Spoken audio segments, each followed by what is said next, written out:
പ്രിയമുള്ളവരെ, ഞാൻ കാണുമ്പോൾ തൊട്ട് സന്തോഷേട്ടൻ ഓഫീസിൽ വരുമ്പോഴെല്ലാം കയ്യിലൊരു സൂട്ട് കേസും ഒരു മിനറൽ വാട്ടറിൻ്റെ ബോട്ടിലും ഉണ്ടാവും.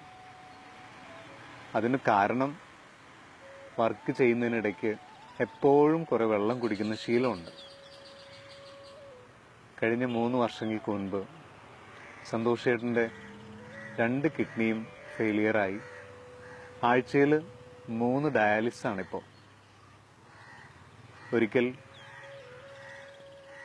ഞാൻ സന്തോഷേട്ടനെ കാണാൻ ചെന്നപ്പോൾ അദ്ദേഹം എൻ്റെ അടുത്ത് പങ്കുവച്ചൊരു കാര്യം ഞാൻ നിങ്ങളോട് പങ്കുവയ്ക്കാം. ലേക്ക് ഷോർ ഹോസ്പിറ്റലിൽ ഡയാലിസിന് വേണ്ടിയിട്ട് വെയിറ്റ് ചെയ്തിങ്ങനെ ഇരിക്കുമ്പോൾ തൻ്റെ മുന്നിലൂടെ രോഗികൾക്ക് വേണ്ടി കരിക്കും വെള്ളവും ഫ്ലാസ്കിൽ ചായയും കുപ്പിയിൽ വെള്ളമൊക്കെ ആയിട്ട് പോകുന്ന മനുഷ്യരെ കാണുമ്പോൾ സന്തോഷേട്ടൻ പറയാണ്, എനിക്കത് വാങ്ങി കുടിക്കണമെന്ന് തോന്നാറുണ്ട്. പക്ഷെ പ്രിയമുള്ളവരെ, നിങ്ങൾക്കറിയാൻ കഴിയും, ഡയാലിസിസ് ചെയ്യുന്ന ഒരാൾക്ക് വെള്ളം കുടിക്കാനായിട്ട് വളരെ ലിമിറ്റേഷൻസ് ഉണ്ട്. ഞാൻ കണ്ടിട്ടുണ്ട് ഷൈനി ചേച്ചി, അദ്ദേഹത്തിൻ്റെ ഭാര്യ, മരുന്നെടുക്കുന്ന അളവ് പാത്രത്തിൽ അളന്ന് വെള്ളം കൊടുക്കുന്നത്. പ്രിയമുള്ളവരെ, വെള്ളം കുടിക്കാൻ പോലും പരിമിതികൾ. അദ്ദേഹം എന്നോട് അന്ന് പറഞ്ഞു, ബോണി, ഒരു ഗ്ലാസ് വെള്ളം കുടിക്കണമെങ്കിൽ ദൈവത്തിൻ്റെ കൃപ വേണമടോ. അതെനിക്കിപ്പോഴാണ് മനസ്സിലാകുന്നത്.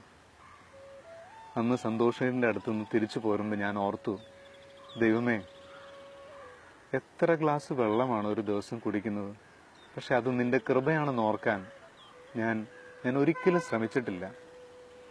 പ്രിയമുള്ളവരെ, നമ്മുടെ ജീവിതത്തിലെ ഓരോ കുഞ്ഞു കാര്യവും ദൈവത്തിൻ്റെ കൃപയാണ്. എന്തിന് വലിയ വലിയ കാര്യങ്ങൾ ഓർത്ത് നമ്മൾ സങ്കടപ്പെടുന്നു? ഒന്ന് വിരലനയ്ക്കാൻ കഴിയുന്നത് പോലും ദൈവത്തിൻ്റെ കൃപയാണെന്ന് ഓർക്കുക. അപ്പോൾ നമ്മുടെ സങ്കടങ്ങളൊക്കെ ഇല്ലാതാകും.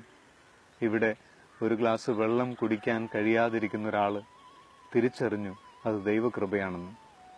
എൻ്റെ സ്നേഹമുള്ളവരെ, ജീവിതത്തിലെല്ലാം കൃപയാണ്. കുഞ്ഞു കുഞ്ഞു കാര്യങ്ങളെ ഓർത്ത് അത് ദൈവത്തിൻ്റെ കൃപയാണെന്ന് ഓർത്ത് നന്ദി പറയാൻ നമുക്ക് ആഗ്രഹിക്കാം. അങ്ങനെ കൃപയുടെ സന്തോഷത്തിൻ്റെ ഒരു ജീവിതം പ്രിയപ്പെട്ടവർക്കുണ്ടാകട്ടെ. നന്ദി.